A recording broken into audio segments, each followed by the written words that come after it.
The royal transport glided through the void between stars, its hull shimmering with the iridescent colors of the Valdari Empire. Inside the lavish observation deck, Princess Kira of House Valdros stood before the curved viewport, her silver skin catching the light of distant nebulae.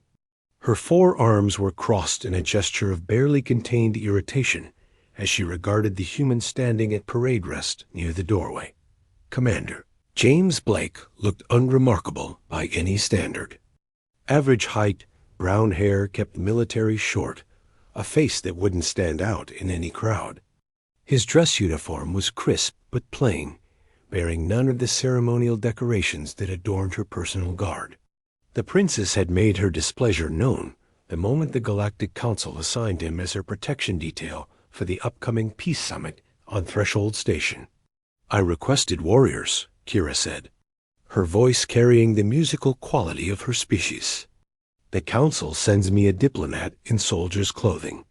Blake said nothing, his expression neutral. This only irritated her further. "You understand that 3 rival houses want me dead? That this summit represents the first time in 2 centuries that all the great powers will gather in one location? And they give me you." She gestured with 2 of her hands dismissively. "A human. Your species has been part of the galactic community for barely 40 years. What could you possibly know about protecting royalty?" "With respect, Your Highness," Blake replied, his tone even, "the Council chose me because I've kept 7 ambassadors alive in hostile territory over the past decade. My record speaks for itself." Kira turned away, looking back out at the stars. "We shall see." The journey to Threshold Station took 3 days. During that time, the princess largely ignored her human escort, preferring the company of her handmaidens and advisors. Blake remained a silent presence, always within sight but never intrusive. He studied the passenger manifest, reviewed security protocols, and ran diagnostic checks on the ship's defensive systems. The princess noticed none of this, dismissing it as busy work. On the morning, they docked at Threshold Station. Kira emerged from her chambers dressed in the full regalia of Valdari nobility. Her gown flowed like liquid mercury, and her crown of crystallized starlight marked her status as 3rd in line to the imperial throne. She found Blake waiting in the corridor, now wearing light armor beneath a formal coat, his sidearm visible at his hip. "You will walk 3 paces behind me," she instructed. "Speak only if addressed directly. Do not embarrass me before the other delegations." "Understood, Your Highness." The docking bay bustled with activity. Delegations from a dozen species disembarked from their vessels, each accompanied by elaborate security details. The reptilian score brought 20 armored warriors. The insectoid Chitauri arrived with mind-linked soldier drones. Even the aquatic Nereid, transported in their environment suits, had a visible security presence. Kira's entourage consisted of her 3 handmaidens, 2 diplomatic advisors, and 1 unremarkable human. She felt the eyes of other delegations upon her, sensed their judgment. The princess with inadequate protection, the royal who merited only a single guard. The summit occupied the central diplomatic ring of Threshold Station, a massive structure built at the intersection of 3 major trade routes. The ring rotated to provide artificial gravity, its interior decorated with artwork from every member species of the Galactic Council. Crystal chandeliers hung from vaulted ceilings. Banners representing the great houses and powers lined the wall's dot as Kira's group made their way through the grand hall toward their assigned quarters. Blake's hand moved to his earpiece. His expression didn't change, but something in his posture shifted. He took 1 step closer to the princess. "Keep walking," he said quietly. "Don't react. We're being tracked." Kira's diplomatic training kicked in. She continued her conversation with her chief advisor without missing a beat, but her hearts began to race. "Are you certain?" "Thermal signatures in the ventilation system. 3 positions. They've been shadowing us since we entered the station." Blake's voice remained calm, almost conversational.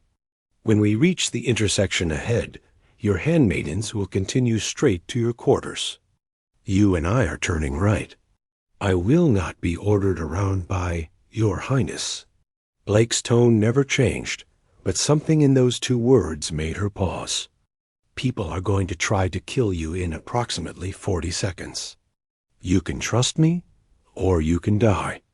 Choose quickly. The intersection approached. Kira made a subtle gesture to her handmaidens, and they continued forward while she and Blake turned right into a smaller corridor. Behind them, she heard shouts and the distinctive sound of energy weapons discharging. Her handmaidens screamed. Blake grabbed her arm and ran, pulling her into a service passage. The sounds of combat echoed from the main corridor. They knew your route, he said, sealing the door behind them. Someone leaked your itinerary. My handmaidens. Station security will reach them in 10 seconds. The attack was designed to draw responders away from you. The real threat is ahead. He drew his sidearm, checking its charge. How many people knew your exact arrival time? Kira's mind raced. My advisory council. The station administration. The council security liaison. Then we trust no one. Blake moved forward through the service passage, weapon ready. Stay behind me. Step where I step. They navigated through the maintenance areas of the station, Blake moving with a certainty that suggested he'd memorized every corridor. Twice they heard footsteps and hid in alcoves while armed figures passed. Each time, Blake identified them as threats before Kira even saw them subtle details in their movement, the way they communicated, the weapons they carried. How did you know? She whispered after the second group passed. Military contractors, Blake replied. High-end mercenaries. Their equipment is worth more than your crown. Someone paid a fortune for this. They emerged in a cargo bay where massive containers from across the galaxy awaited distribution. Blake led her behind a stack of crates marked with Chitauri trading symbols. He tapped his earpiece, listening. Station security is compromised, he said. They're coordinating with the attackers. We can't call for help. Then what do we do? Blake looked at her, and for the first time, she saw something other than neutral professionalism in his expression. It was the look of a predator calculating odds. We turn defense into offense. They're hunting you, which means they have to spread out to cover the station. But I know where you need to be, the emergency council chambers. It's the most defensible position, and once we're there, they can't touch you without causing a diplomatic incident bigger than anyone wants. It's on the other side of the station. I know. Blake checked his weapon again. We're going through them. What followed would be analyzed in military academies for years to come. Blake moved through the station like water, finding cracks, using every advantage the environment provided. He identified the first assassin by the reflection in a polished floor panel and put a round through the ventilation grate above them before the man could fire. The second died when Blake triggered a cargo container release, crushing him beneath 2 tons of trade goods. The third through fifth came as a coordinated team in a transportation hub. Blake used the princess herself as bait, positioning her in plain sight while he circled through the crowd. He took out all 3 in 4 seconds, his shots precise enough to avoid hitting civilians in the crowded space. Kira stopped questioning his orders. When he told her to run, she ran. When he said freeze, she became a statue.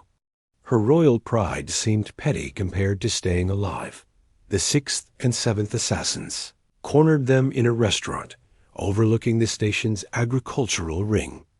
Blake overturned tables for cover, returned fire while calculating angles, then shot out the viewport behind the assassins. The explosive decompression lasted only seconds before emergency systems engaged, but it was enough. Both attackers were swept away, and Blake had already pulled Kira into the kitchen's walk-in freezer, which automatically sealed during pressure loss. 8 more, Blake said, checking his ammunition. They committed a full dozen.